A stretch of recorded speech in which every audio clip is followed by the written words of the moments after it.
હવે જો આ આપણે કટોરીવાળું બ્લાઉઝ કટિંગ કરવાનું છે બરાબર. કટોરીવાળામાં આપણે છે ને 2 પીસ રાખવાના, આ 1 અને આ 2 પીસ રાખતી વખતે ડાયરેક્ટ કટિંગ કરવાનું છે. જો ફરમોય નહીં મૂકવાનું અને ડાયરેક્ટ આપણે કટિંગ કરવાનું છે બરાબર. એટલે આપણે પહેલાં લંબાઈ લઈ લીધી આપણે 15ની લંબાઈ લીધી, 15ની અઢીનું ગળું લઈ લેવાનું, 3.5 શોલ્ડર લઈ લેવાના બરાબર. પછી આમ લીટી પાડી અને આ 6નો ખભો લઈ લેવાનો. 6નો ખભો લીધો હોય તો આમ આપણે આમ કરી અને આમ આકાર આપી દેવાનો બાયનો ખભાનો.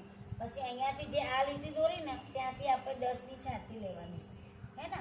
10 10.5થી લેવીએ તો એ વાંધો નહીં આવતો. અહીંયાથી કાપ્યા પછી તમારે જે ગળું છે ને અહીંયાથી 8 કરી દેવાનું. પાછળનું ગળું કરતી વખતે આમ રાઉન્ડ મારી અને ગોળ કરી દેવાનું. પછી આ પાછળનું પહેલાં આપણે કટિંગ કરી દેવાનું. એ કટિંગ કર્યા પછી તમારે કટોરીનું બધું નીકળશે બરાબર. પહેલાં હવે જોઈ લો છો તમે અહીંયા જો આ કાપ્યું, આ બંધ ભાગ આપણી બાજુ રાખવાનું, ખુલ્લું ભાગ પેલી બાજુ રાખવાનું, ખુલ્લું આ બાજુ, ખુલ્લું એક આ બાજુ, તો તમારા કટોરીનું શેપ દેખાશે. આ પાછળનો ભાગ આપણે કટિંગ કરીએ એ વખતે ખાલી ખભાનું ધ્યાન રાખવાનું, ખભો બહુ ઉતરી ના જાય, આ ઉતરી ના જાય એટલું ધ્યાન રાખવાનું.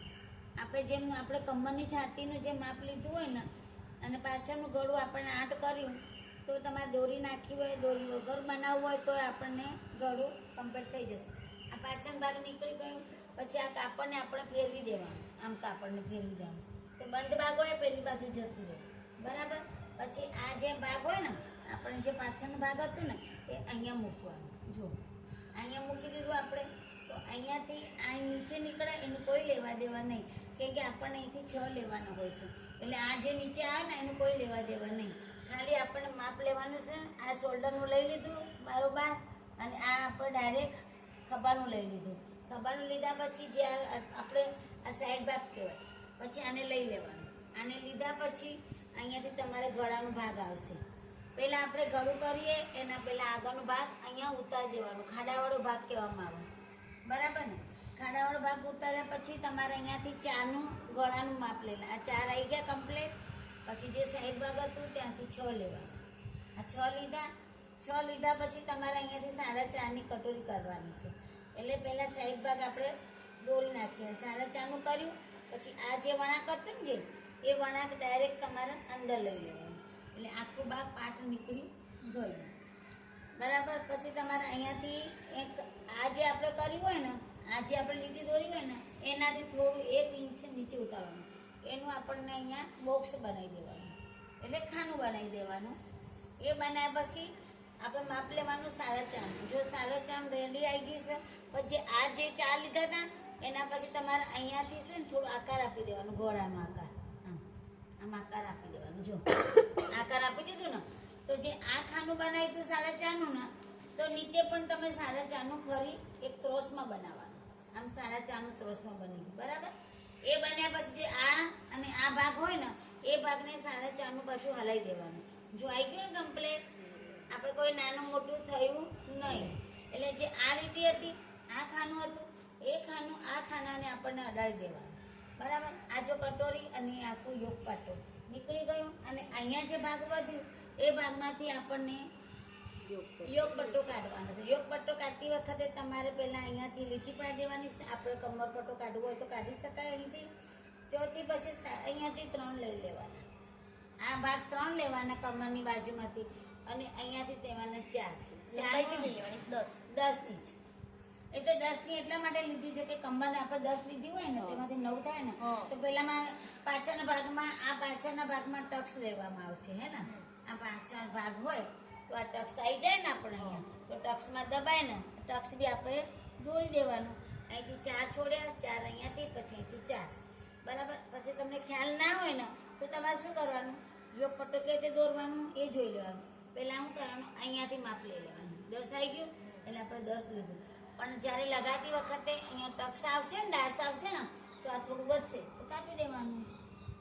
એવું કરવાનું બરાબર. આ જો કટોરીનો ભાગ આપણે જુદું કરતી વખતે પહેલાં આ 2 રાઉન્ડમાં કમ્પ્લીટ આપણે અહીંયા મૂકી દેવાનો. આ 2 ભાગ અલગ કરી દેવાના બરાબર. આ ભાગ આપણે કટિંગ આ ડાયરેક્ટ છે તમારે પરમા વગરનું પેપર વગરના ડાયરેક્ટ આપણને કટિંગ શીખવામાં મળશે.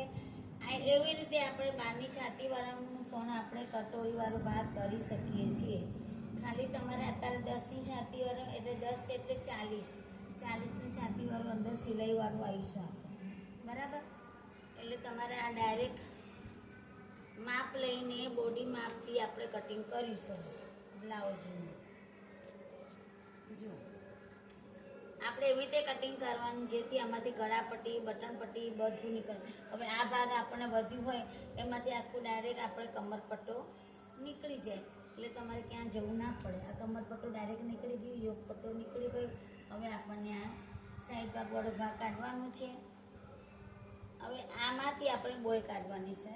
તો બોય કેટલી કાઢવાની છે એ પણ આપણે જોઈ લઈએ, જેથી તમે નાની બોય કરવી હોય મોટી નીકળશે, પણ મોટી કરતી વખતે થોડો આપણને ખભામાં સાંધો પણ આવે, અને સાંધો ના કરવો હોય તો 9ની નીકળી જાય. જો આ ભાગ થઈ ગયો. બોય તો નાની જ કરવાની છે કે મોટી કરવી. જો પછી અહીંયાથી આપણે બોય કાઢી નાખીશું, બરાબર. આ બોય થઈ ગઈ. 11ની બાય લેવાની છે આપણને, તો 11 આપણે અહીંથી લઈ લેવાના. 11 લીધા પછી તમારે અહીંયાથી ટચ કરી અને જે આ ખૂણાવાળો ભાગ હતો ત્યાંથી આપણને 2.5નું 3નું છોડી દેવાનું, ખાનું બનાવી દેવાનું, હે ને. ખાનું બનાવ્યા પછી અહીંયાથી આપણે 9 આવી ગયા, બરાબર. અને મોરી આવી ગઈ 7.5, બરાબર. આ 7.5ની મોરી અહીંયા અડાડી દેવાનું. અહીંયાથી ડાયરેક્ટ તમારામાં આકાર આપી દેવાનું. જો થઈ ગઈ ને બાય. આ બાયનો ભાગ, મોરી થોડી આપણે મોટી રાખી હોય તો તમારે સિલાઈમાં દબાઈ દેવાનું.